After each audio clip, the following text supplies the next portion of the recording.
guys. Today I'm going to review Terror. But you must keep reminding yourself, it's only a movie.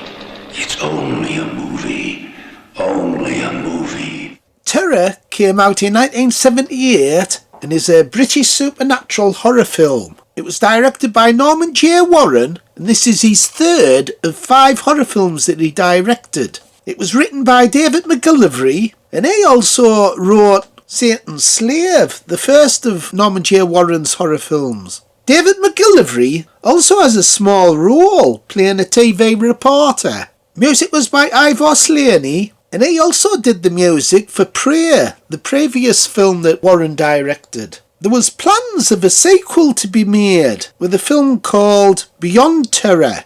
A script was wrote, however Warren couldn't get the finance to fund the film, so it was abandoned. The film runs 84 minutes. It cost £50,000 to make and was shot in 4 weeks. The location filming was in London and Surrey. The film was a box office success in the UK. However, it had mixed critical responses. The film stars John Nolan, Carolyn Courage, James Audrey, Sarah Keller, Tricia Walsh and Glynis Barber. So this is the third film on the Norman J. Warren box set.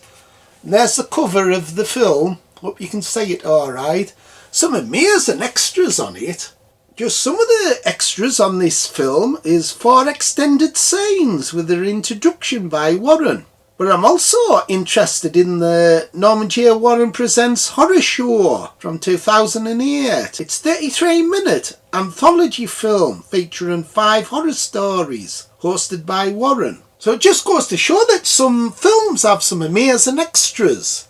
And I'm also thinking of doing a series that's devoted to extras on movies, so I could review the extras. So I might do that sometime. Yeah! And there's the big poster that I got in the box set of Terror. So they really went out of the way with the extras for this film. Anyway, back to the review. 2 cousins inherit a curse placed on their family by a witch called Mad Dolly. Soon their close friends are stalked and subjected to torture by a mysterious entity. So this film's inspired by the success of Suspiria by Dario Argento, an Italian director that came out a year before this. So it's a bit like that film. It's also like a giallo film where you see a mysterious figure killing people with black gloves and a knife.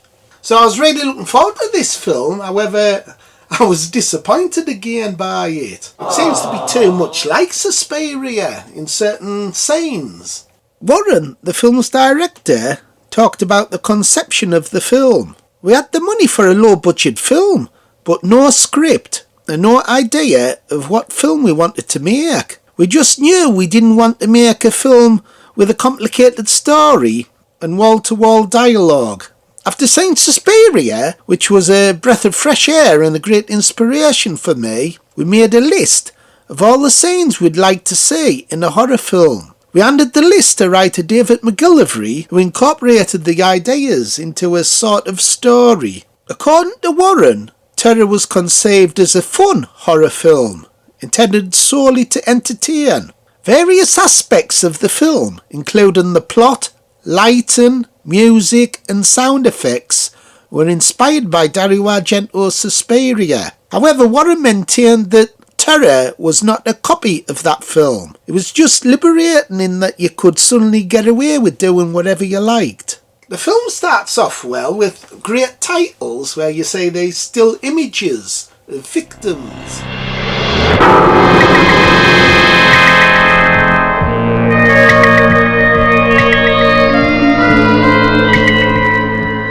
Really interesting prologue where you see the witch Mad Dolly getting burnt. So this is back 300 years ago, and what's interesting about the prologue is when I was watching it I was thinking, there's some poor acting in this, and the twist is it's actually just a clip from a movie that they're making based on what happened years ago. Lights. What a load of rubbish. Oh, shut up. I thought it was great.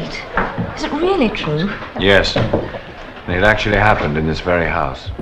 And it's interesting when films feature films in movies. So like films like Scream that mention other horror films. Or the film Madhouse with Vincent Price. It kind of makes what's happening more realistic when they're referring to other films. Another interesting thing is there's a poster of Satan's Slave. That's Warren's first horror film that he did. So you say a poster of that on a wall. So that's a little in-joke. One of the best things about the actual films, the supporting cast. They've all been in other sci-fi shows. William Russell, who plays Lord Garrick, was also a companion in Doctor Who. He played Ian, the first Doctor's companion. Glynis Barber was famous for being Makepeace in Dempsey and Makepeace. And she's also famous for being in Blake 7 as the character Sue Lane in Season 4. Michael Craze was also in Doctor Who. He played Ben,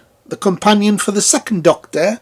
Hey, that's that bugger Ben out of Doctor Who. He's always popping up in these films. Yes, he was Bones. He was in Doctor Who. He's actually better in these films than he is in Doctor Who. Plays an hypnotist, but he's a bit of a fake. Ladies and gentlemen, could I have your attention, please? You're invited to witness the most amazing example of mesmerism ever seen by man. Now, I think this young lady will give me some assistance in my demonstration of my strange power. You want to watch it, Carol? You wouldn't catch me doing that. Also, I thought the character of Viv was hilarious. She's this softcore porn star. But she's like a really funny character that loses her knickers. We could have had it done by now if we didn't have to keep heating up the bloody bathwater. Well, I'm not catching pneumonia for the money you pay me, darling. Oh, fucking Ada. Cool, Phil! She could play with my rubber duck any day. So unlike his first two films that were deadly serious, this film has a lot of humour in. Unfortunately, the film for me is a disappointment because it's trying to emulate Suspiria. And that's one of my favourite films. So it's not comparing it to a better film, which is a bit of a shame. It's a pity it wasn't its own thing. If it was a bit more original, but it's trying to mimic certain scenes and the look and style of Suspiria, and it's a shame because it's nowhere near as good. It just comes across as a bit of a rip-off. So for me personally, when I was watching it, I couldn't help but compare it to Suspiria when it's trying to be like Suspiria but not managing to be as good. And he's also trying to make it sort of like a giallo film with the black gloves and the mysterious killer. However, the ending's disappointing, so I'll not reveal the ending. For me, one of the best scenes was when a character gets covered in red paint after thinking it's blood.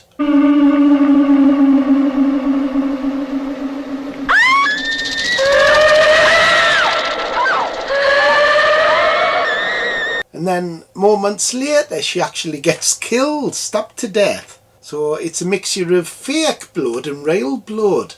Thought that was a really ironic way to kill off a character. And it's a clever way. It was the best scene of the film for me, that. So it's moments like that when this film could have been so much better if it had done original stuff. There's a lot of incidental characters that are really weird as well. Then there's a sleazy guy in a pub who's trying to chat one of the women up and he's going on about sucking. You know sucking? Yeah, you do sucking for me? Okay, you do that? Hey, hell, what a dirty bugger he is, asking that lass if she bloody sucks. Dirty bloody bastard.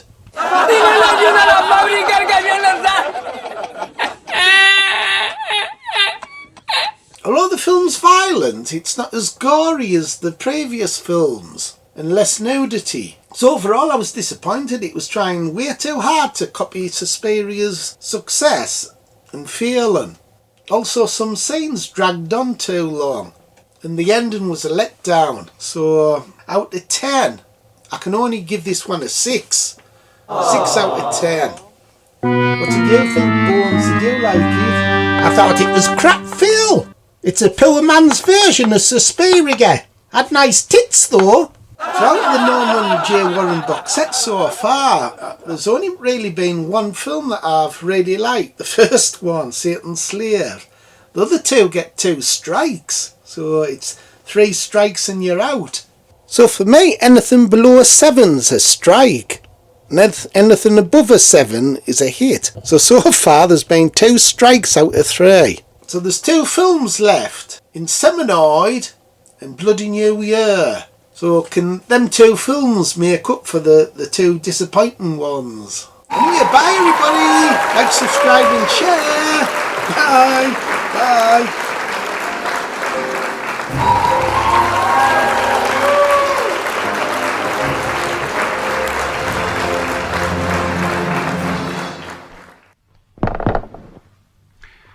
Yeah. I didn't leave my knickers in here, did I?